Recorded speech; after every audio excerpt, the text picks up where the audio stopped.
اسلامی تاریخ 1400 سال پر محیط ہے اور یہ بہت ہی شاندار ہے جو ایک وسیع جغرافیائی اور ثقافتی وسعت کا احاطہ کرتی ہے۔ 610 عیسوی، اس سال میں نبی محمد صلی اللہ علیہ وآلہ وسلم مکہ میں پہلی وحی موصول ہوئی۔ 622 عیسوی، اس سال میں مسلمانوں نے مکہ سے مدینہ کی طرف ہجرت کی اور اسلامی کیلنڈر کا آغاز ہوا۔ 630 عیسوی، اس سال نبی محمد صلی اللہ علیہ وآلہ وسلم اور ان کے پیروکار مکہ واپس آئے۔ 632 عیسوی، اس سال نبی محمد صلی اللہ علیہ وآلہ وسلم کا انتقال ہوا، جس کے بعد حضرت ابوبکر صدیق رضی اللہ تعالی عنہ اسلام کے پہلے خلیفہ بنے۔ خلافت راشدین، 632 عیسوی سے 661 عیسوی کے دوران حضرت ابوبکر صدیق رضی اللہ عنہ کے بعد حضرت عمر رضی اللہ تعالی عنہ، حضرت عثمان رضی اللہ تعالی عنہ اور حضرت علی رضی اللہ تعالی عنہ مسلمانوں کے خلیفہ رہے۔ اسلامی ریاست کی فارس، بازنطینی علاقوں اور شمالی افریقہ تک توسیع بھی اسی دور میں ہوئی۔ اموی خلافت، 661 عیسوی سے 750 عیسوی کے دوران اموی خلافت قائم رہی، جس کا دارالحکومت دمشق میں تھا۔ اسپین اور ہندوستان میں اسلامی حکومت کی توسیع بھی اسی دور میں ہوئی۔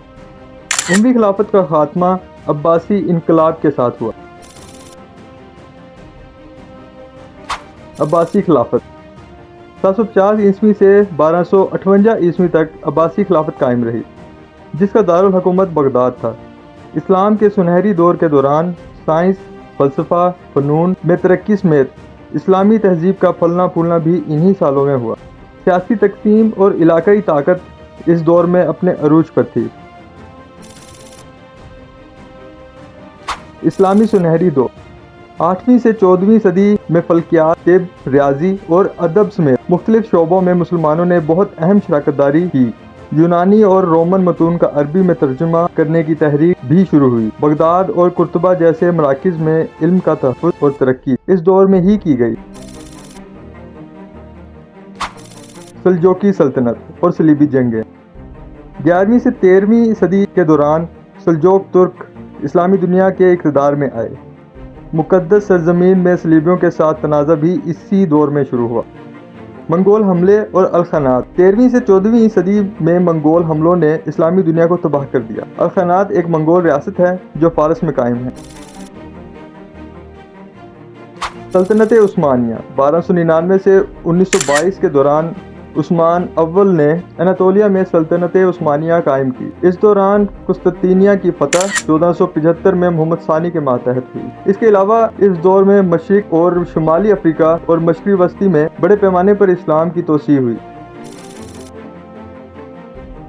نوآبادیات اور زوال، بہت سے مسلم اکثریتی علاقے یورپی نوآبادیاتی حکمرانی کے تحت آتے ہیں۔ 19ویں صدی میں پہلی جنگ عظیم کے بعد سلطنت عثمانیہ کا بھی خاتمہ ہو گیا۔ اس کے بعد 20ویں صدی میں دنیا میں آزاد اکثریتی اقوام کا ظہور ہوا۔ موجودہ اسلامی دور، 20ویں صدی کے بعد موجودہ دور میں آزادی کی تحریکیں اور ڈی کولونائزیشن اور جدید مسلم اکثریتی ریاستوں کی تشکیل ہوئی۔ اس دوران اسلامی احیاء کی تحریکیں اور سیاسی اسلام کا پھیلاؤ ہوتا رہا۔ سبسکرائب